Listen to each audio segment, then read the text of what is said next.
Muito bem. Redefinir, realinhar, recomeçar. Quantas coisas nós temos feito às vezes no automático, feito como se fosse algo normal, mas quando a gente para e olha para a palavra de Deus, a gente tem que, na verdade, repensar e recomeçar várias atitudes, vários motivos, várias coisas. E hoje, seguindo a mesma linha da semana passada, nós vamos falar sobre o testemunho cristão, e a parte que nós vamos falar hoje é sobre o evangelismo. Essa área tão importante, essa área tão negligenciada, uma área parece que é terceirizada hoje na nossa convivência. Tem um tipo de pessoa que a gente até coloca um rótulo nele, que é missionário, que ele evangeliza e eu não. Preste atenção no vídeo que nós passamos semana passada. Se alguém puder apagar as luzes, fica melhor. E como é fácil, mas como a gente falou semana passada, tudo começa com a oração. Oi, gente. Compartilhar o nosso testemunho é um jeito poderoso de inspirar e encorajar pessoas, só que muitas vezes tem medo disso. O medo pode vir de diferentes motivos: medo de ser incapaz, medo de não ter outros. Mas é importante lembrar que devemos seguir apenas a Deus, não aos outros e nem a nós mesmos. Talvez você não considere seu testemunho incrível, como se não tivesse nada demais, mas ele com certeza pode impactar no que você nem imagina. Independente da história, Deus sempre nos veio. Hoje você está aqui assistindo esse vídeo, mas se você abrir, você pode olhar para trás e perceber o Senhor sempre na sua história, guiando seus passos em mínimos detalhes e te ajudando em todas as situações. Então, como podemos compartilhar esse testemunho? Vou te mostrar alguns passos para te ajudar. Olhe e pergunte ao Senhor o que você deve compartilhar. Isso é muito importante porque pode ajudar na mente disso.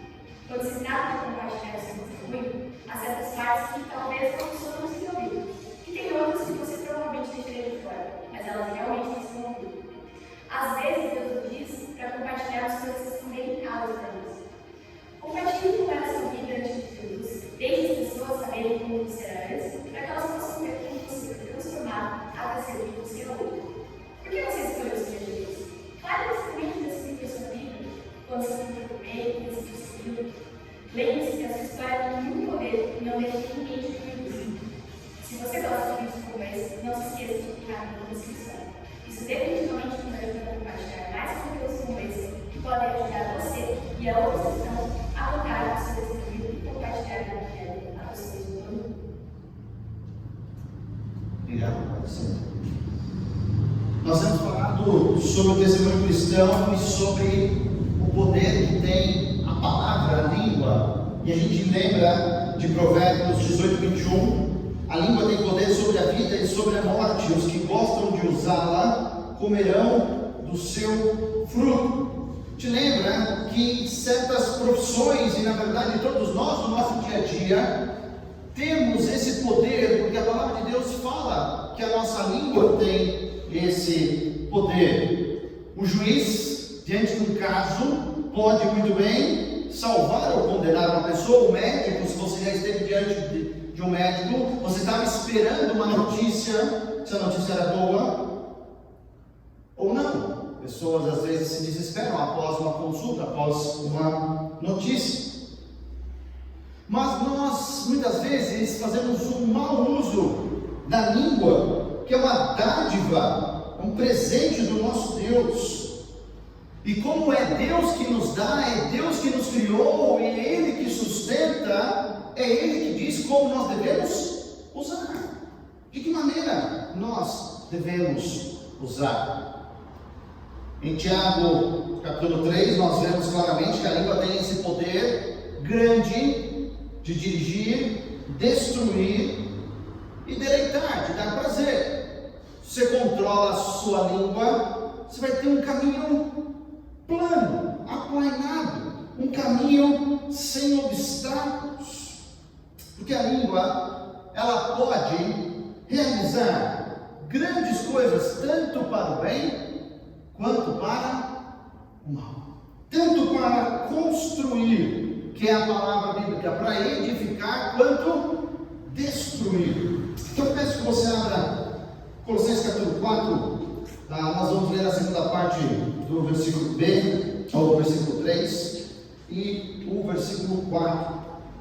Segunda parte do versículo 3 e o versículo 4.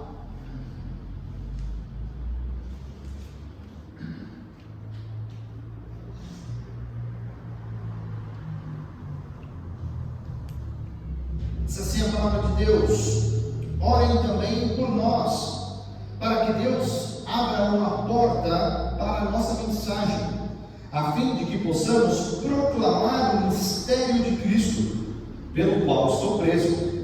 Orem para que eu possa manifestá-lo abertamente, como me cumpre fazer. Vamos orar? Pai querido, te agradecemos pela tua palavra, Senhor, e pedimos pelo ministério de iluminação do teu Santo Espírito, que habita, que sela todo aquele que teve esse encontro pessoal com Jesus Cristo. E nesse momento, Senhor Deus, somos ajudados pelo próprio Senhor, pelo próprio Deus, por meio do seu Espírito. Pedimos isso no precioso nome de Jesus. Amém. Mais uma vez, nós nos surpreendemos com esse nosso irmão em Cristo preso, onde ele pode pedir várias coisas. Se você já frequentou, se você já foi numa reunião de oração, nós temos diversos pedidos, e nós vimos semana passada que o jeito normal é você pedir pelos outros, é você orar pelos outros, e nunca pedir por você mesmo, que quem só pede por você mesmo não entendeu a base do cristianismo. O apóstolo Paulo não pede para que Deus tire-o da prisão, mas ele pede para que Deus abra as portas do ministério para ele. Parece que na escala de prioridades do apóstolo e também dentro do cristianismo, e na minha e na sua vida, nós temos que entender o que é mais importante. É mais importante ser fiel a Deus, o que Ele propôs a nós, do que a nossa própria liberdade. Ele não pede para sair, Ele não pede para que Deus cuide da sua segurança, nem que estava faltando algo para ele. Essa não era a preocupação de Paulo. A preocupação de Paulo era com aquela igreja, com aqueles queridos irmãos dele, como estava a sua vida espiritual. Queria abençoá-los por meio da palavra de Deus, queria que o caráter de Cristo fosse construído na vida de cada um deles. Isso é mais importante do que a minha segurança pessoal, do que aquilo, como diz Mateus capítulo 6, comer, beber e vestir. Então hoje nós vamos ver mais duas marcas sobre o evangelismo, como esse testemunho cristão, como o evangelismo pode ser um grande testemunho. Você fala, mas pastor, o evangelismo já é um testemunho claro. Mas a primeira coisa que as pessoas vão ler é você. E não, como nós falamos na semana passada, como você ora, como você pede oração, qual é o seu nível de relacionamento com Cristo. As pessoas estão lendo isso, estão vendo, isso fica muito claro. Primeira marca que nós vamos ver é que existe uma mensagem certa. Segunda parte fala aí sobre, no versículo 3, fala sobre essa mensagem certa. Ele fala, o apóstolo Paulo fala, que ele está preso porque proclamou o mistério de Cristo. O que era esse mistério? Esse mistério continua até nós hoje, é algo que ainda não foi revelado, ainda não foi aberto ou não foi descoberto. Não. Esse mistério que para eles naquele momento era uma grande novidade, para nós é algo completamente normal. É só olhar para cada um de vocês aqui, ver que é algo além do normal, que nós já entendemos. Esse mistério era que Deus estava fazendo de judeus e de gentios um povo só. Algo talvez antes não pensado, inconcebível no ideário do judeu, que Deus agora na igreja, por meio único e exclusivamente da igreja, estava fazendo dos dois um só. E isso era o tal mistério. Era por causa disso que o apóstolo Paulo estava preso. Mas como assim? Era algo tão normal hoje. Ninguém vai preso por falar que a igreja é composta por judeus e gentios. Se a gente pode olhar aqui, eu conheço alguns de vocês, a maioria de vocês, eu sei que, pelo que eu saiba, ninguém aqui é judeu. Então hoje nós temos uma igreja aqui composta de 100% por gentios. Pessoas que não têm uma clara ascendência judaica tão registrada.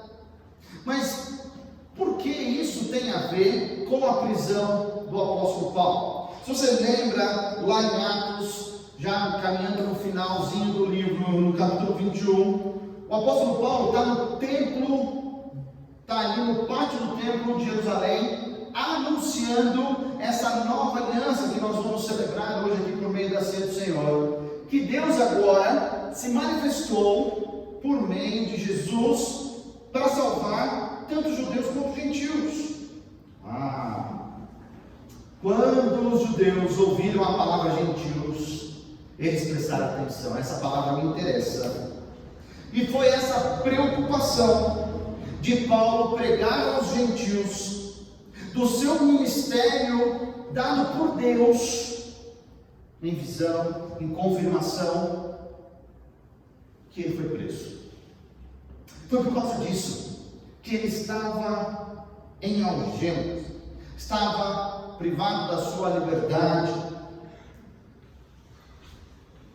Mas é impressionante que mesmo no meio de cristãos de origem judaica, tinha um certo desprezo, como se fossem os gentios, fossem cristãos de segunda classe, de segunda categoria. Não, eu sou um cristão judeu, Jesus era judeu, você é de uma outra categoria, você é de um outro tipo. Então havia um desprezo, havia ali uma intolerância talvez de um para com o outro, mas a palavra de Deus chama isso de um nome, isso é legalismo. E o legalismo foi se impondo a um ponto onde os judeus, os cristãos judeus falaram que aqueles gentios primeiro tinham que se tornar judeus, e o sinal era a circuncisão, para depois se converterem a Jesus Cristo, para depois serem aceitos na fé cristã. O apóstolo Paulo, junto com Barnabé, entenderam claramente que isso era uma grande ameaça, e com muita ousadia entenderam que o Evangelho da Graça não é esse caminho. Foram ao Conselho de Jerusalém, e ali o primeiro concílio da igreja decidiu, pelo que Deus havia falado, que sim, a igreja é composta de judeus e de gentios, e eles, os gentios, não precisam passar por nenhum ato novo. Não existe nenhum ato que substituiu a circuncisão. Não é o batismo infantil, não existe nenhum tipo de ato nesse sentido, porque isso já foi decidido lá no Concílio de Jerusalém pelos apóstolos, registrado no livro de Atos. Então, igrejas que afirmam algo nessa direção, que precisa de um rito para depois, são igrejas judaizantes, legalistas, nesse sentido. Mas então, se eles não têm que passar por isso, eles começaram a fazer um outro tipo de oposição. Eles não podem receber o Evangelho. Paulo, não. Você agora vai ter que pregar só para os judeus. Não foi isso o ministério que Deus havia dado ao apóstolo Paulo. Porque eles queriam manter a sua superioridade que eles achavam judaica.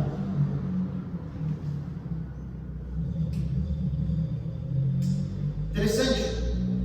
Vamos de novo ao pedido de Deus, ao pedido do apóstolo Paulo para os seus irmãos. Ele pede para que Deus abra uma porta para a mensagem, a fim que possa proclamar o mistério de Cristo. Você entendeu agora o que o apóstolo Paulo está pedindo? Ele está pedindo para que Deus continue a fazer aquilo pelo motivo que ele foi preso. Deus, me deixe continuar a fazer aquilo que eu fui preso. Ou seja, estou preso, tenho plena convicção que estava certo, estou pedindo que Deus continue a me dar oportunidades a fazer a mesma coisa, que é pregar o Evangelho aos gentios. Ele não tinha nenhuma intenção de abandonar, de mudar algo, porque ele entendia plenamente que essa era a sua missão, que essa era a única mensagem que Deus deu a ele como apóstolo. Isso faz lembrar uma história verdadeira desse senhor. Não sei se você conhece ele. Talvez você conheça o que ele escreveu. Quem já leu O Peregrino? John Bunyan, esse inglês, está aí ele. John Bunyan foi preso na Inglaterra, e a alegação dele foi que ele estava pregando o Evangelho. Não sei se vocês souberam recentemente que essa lei, lá de 1600, voltou. Não pode mais pregar nas ruas na Inglaterra. Sabia disso? Você pode ser preso novamente. Assim como o nosso irmão John Bunyan foi preso. Foi preso, e só libertariam ele se ele parasse de pregar. Essa era a única condição. Vai ser liberto a hora que você quiser, mas você só promete que nunca mais vai pregar. John Bunyan, ele fala a seguinte frase: olha, se eu sair hoje da prisão, amanhã, com a ajuda de Deus, eu vou estar pregando o Evangelho novamente. Vai mudar o discurso, vai mudar a mensagem, vai deixar de obedecer uma ordem direta de Deus, que a nossa ordem é evangelizar. Não vale a pena. Se é para ser preso, que a gente seja. Mas desobedecer o que Deus fala claramente na palavra dele, isso não. Segunda marca, nós temos a mensagem certa, mas a segunda marca que para mim fica muito claro aqui é sobre o lugar certo. Então existe um lugar certo para evangelizar, existe um lugar certo para pregar as boas novas. Orem para que eu possa manifestá-lo abertamente, como me cumpre fazê-lo. Manifestar abertamente, Paulo? Como assim? Como que Paulo ia conseguir compartilhar esse mistério de Cristo estando preso, gente? Abertamente, Paulo, o que você está pedindo? Parece que você não está no lugar certo, ou nós estamos entendendo errado. Uma vez levado à capital, uma vez levado a Roma, ao centro totalmente jurídico ali daquele império, o caso do apóstolo Paulo deve ter sido discutido, conversado, passado por diversas pessoas. Porque não sei se você lembra, ele foi açoitado. E no meio dos açoites ele falou: opa, eu sou cidadão romano. O pessoal tirou a mão dele na hora, falou: nós estamos encrencados. Porque num cidadão romano não se coloca a mão, não se açoita. Então o caso dele foi muito discutido. Tanto que muitas pessoas no contexto colocam essa demora de julgamento por causa disso. Se você dá uma sentença de um lado, você vai desagradar uma parcela da população, uma parcela da classe dominante. Você dá uma sentença do outro lado da mesma coisa. Então não sabiam o que fazer com o apóstolo Paulo. E ele continuava preso. E ele foi posto preso junto com uma nata, uma elite do exército romano, aqueles que podiam entrar na cidade imperial, que eram os pretorianos. Para quem os pretorianos faziam a sua guarda dentro da cidade? Para o imperador, para os maiores senadores, para pessoas ou presos políticos muito importantes. E foi lá o apóstolo Paulo ser designado a ter a elite da guarda romana ao seu lado. Imagina um guarda preso, algemado ao lado do apóstolo Paulo. Ele não ia para lugar nenhum, nem Paulo. Não tem assunto mais importante a se falar do que Jesus Cristo fez na minha vida. E estava o apóstolo Paulo lá, no lugar certo. Ele já sabia que ele tinha a mensagem certa, mas agora ele tinha plena convicção que Deus o havia colocado no lugar perfeito, correto, certo, para que a mensagem avançasse. Não era fora dali, não era em liberdade, não, era ali. Porque, devido ao testemunho do apóstolo Paulo, o testemunho dele e o mover do Espírito Santo foi convertendo os corações da guarda. Cada guarda que passava ali, não sabemos qual era o turno, do jeito certinho, como era, mas a mensagem do Evangelho foi se espalhando, até mais do que se o apóstolo Paulo tivesse em liberdade. Dá para entender a lógica do nosso Deus? Não dá, Deus. Mas o lugar certo é o lugar que Deus te coloca, é o lugar onde você está.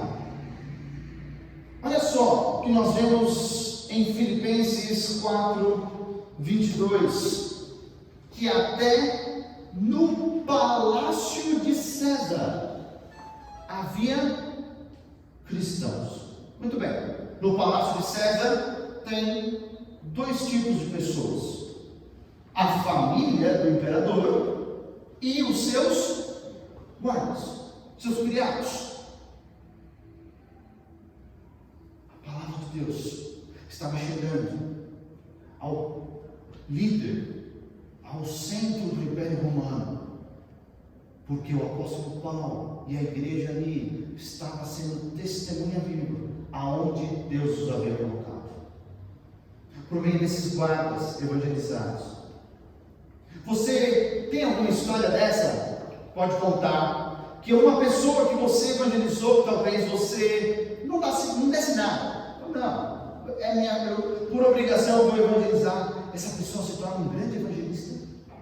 Essa pessoa se torna de fato alguém que entende a sua missão e vai ganhar vidas, uma atrás da outra. E você fica assim: Deus, eu nunca pensava que essa pessoa, esse homem, essa mulher, fosse ganhar tantas vidas ao Senhor. Eu não evangelizei pensando nisso, mas o Senhor sabia, Deus sabia. E é por isso que Ele sempre nos coloca no lugar certo. Sempre no lugar certo. Mas como a gente sabe, como a gente tem esse mesmo poder, essa mesma possibilidade que o apóstolo Paulo teve de entender que nós estamos no lugar certo? Aí tem a ver com o que nós conversamos na semana passada. Isso é fruto de muita oração, de entender que sem o poder de Deus, que nós já estamos no lugar certo, nós não podemos evangelizar da maneira que Ele quer. Porque o Espírito de Deus, o Espírito Santo, Ele usa a palavra de Deus quando nós estamos de joelho, nos aproximando ao nosso Deus, ao seu trono. Parece que a gente não consegue entender isso e desassocia a palavra de Deus da oração a Deus, como se fossem coisas diferentes. Talvez o maior exemplo disso é a frequência entre o culto público e a reunião de oração. Como nós temos certeza em Atos 6,4 que nós não devemos separar a palavra de Deus da oração, que Deus une essas duas coisas. Uma outra história, caminhando nos anos aí na própria Inglaterra, um homem visitava o tabernáculo batista da cidade de Londres. Estava acompanhando esse homem, o pastor Charles Spurgeon. Estava mostrando um lugar, cabiam 2.000 pessoas, sem microfone. Ele pregava no meio para todo mundo poder ouvir. As galerias eram em volta, era uma arquitetura toda própria para poder entender. E ali nessa visita, aquele homem pergunta: Pastor Spurgeon, por que o ministério do Senhor é tão efetivo? O que faz encher esse lugar toda vez? Spurgeon fala assim: você quer ver onde é a casa de máquinas, a casa de força, onde está todo o poder aqui dessa igreja? Sim. E aí leva ele no piso inferior, leva ele num auditório menor, numa salinha ali, bem pequena, e ele fala, o pastor Spurgeon fala, é daqui, é desse lugar, de todo esse prédio, que vem a nossa força, porque enquanto eu estou lá em cima, pregando a palavra de Deus, irmãos e irmãs, centenas de pessoas estão aqui embaixo, de joelhos, orando pela evangelização, orando pela pregação, orando pelas mentes e pelos corações estarem atentos à mensagem, à palavra de Deus. E a gente ainda se admira desse ministério de Spurgeon que abençoou todo o mundo. Você já está no lugar certo. Você tem a mensagem certa. Por que não orar para que as pessoas, para que você, enquanto estuda a palavra de Deus, enquanto medita sobre a palavra de Deus, quando você se prepara, você coloca isso diante de Deus? Porque você não ora enquanto as pessoas vão comunicar, enquanto as pessoas vão evangelizar, de fato falar do que Deus fez na vida delas, a transformação que elas tiveram, que a palavra de Deus alcance aquelas mentes e aqueles corações. Querido, minha querida,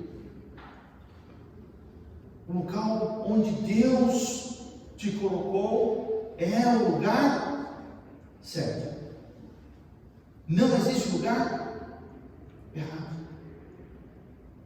Porque o apóstolo Paulo falou assim: não, aqui nesses dias então eu vou sofrer, mas quando eu sair aqui da prisão, vocês vão ter que me aguentar. Não. Onde Deus já te colocou, onde você está agora, esse é o lugar certo. Evangelismo é esse grande privilégio que até os anjos queriam fazer, Deus negou e deixou a nós. Porém, também temos uma grande responsabilidade de levar isso adiante. Mulher samaritana, depois de um encontro de minutos com Jesus, Pessoal, vocês têm que ouvir dele. Ele falou sobre todo o meu passado. Vocês têm que conhecer esse Jesus. Às vezes a gente acha que precisa passar por cursos, passar por muitas coisas para evangelizar.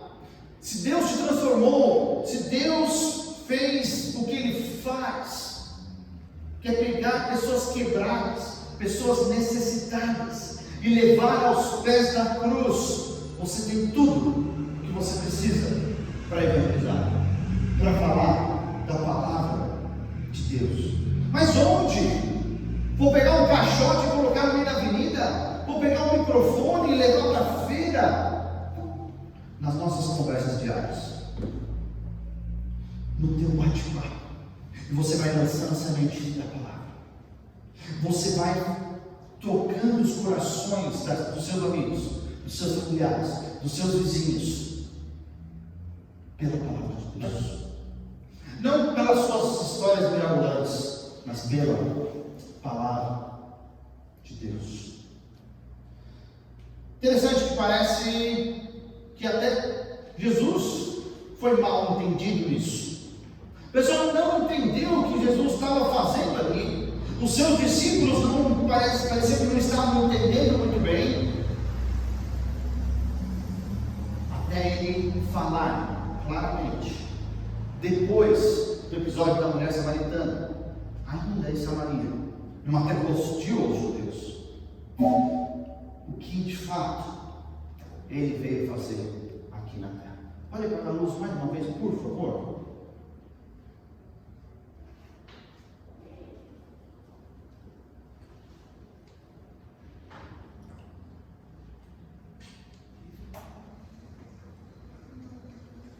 Quando eu era pequena, o meu pai disse que o Messias acabaria com o meu sofrimento. Se você entende, as pessoas diziam que era, quando fará isso?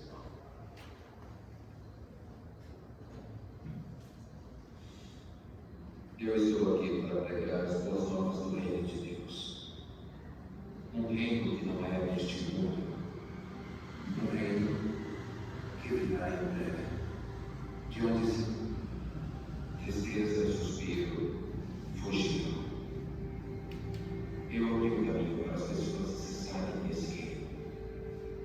Neste mundo, ossos ainda vão se partir. Corações ainda vão se partir. Mas no final,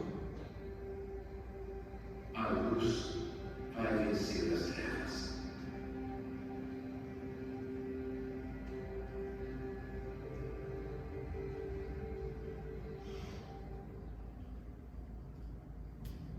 Jesus é agora que a gente vai ganhar superpoderes e fazer tudo aquilo que a gente quer. Não. Estou aqui para anunciar as boas novas desse reino do futuro, que vai ser tudo isso, vai ser. Mas é aqui, o osso vai quebrar, lágrima vai rolar, como a gente cantou aqui. Mas a gente não pode parar de evangelizar, porque se nós não fizermos, ninguém mais vai fazer. É nossa função como igreja. Você tem a mensagem certa e você já está no lugar certo. Umas perguntas para a gente levar. Será que eu tenho mudado a minha mensagem de acordo com quem vai ouvir? Eu não posso focar no assunto com o fulano, então eu vou dar uma mudada aqui na mensagem. Será que eu mudo aquilo que eu vou pregar?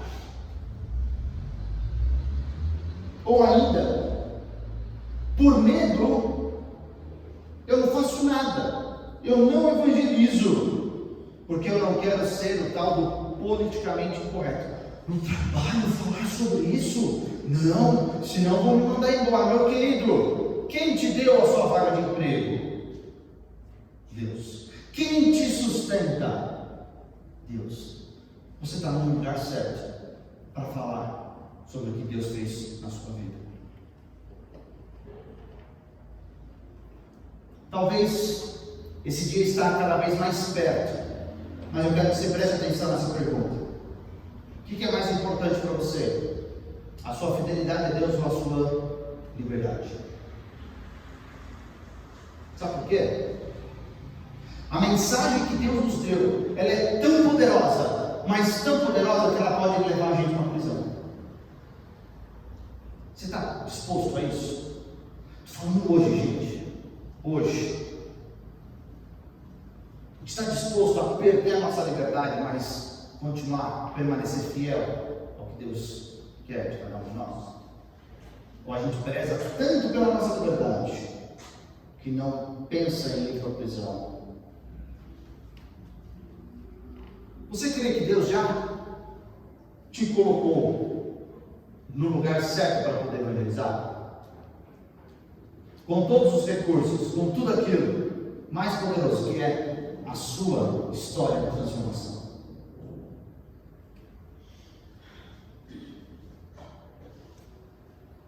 Você tem orado antes de evangelizar? Tem entregue? Fala, Deus, me dá as palavras certas. Me dá a oportunidade certa. De manhã, fala, Deus, fumando lá no serviço mais uma vez vai falar isso. Lá na escola vai querer pisar no meu pé, mas me dá uma oportunidade de falar do amor de Deus para ele hoje, para ela hoje. Você tem orado? Hoje eu te dou uma oportunidade no culto de fazer isso. Mas quando tinha sido a última vez que você tinha orado nessa direção? Hoje a gente pode ver então o evangelismo como testemunho cristão.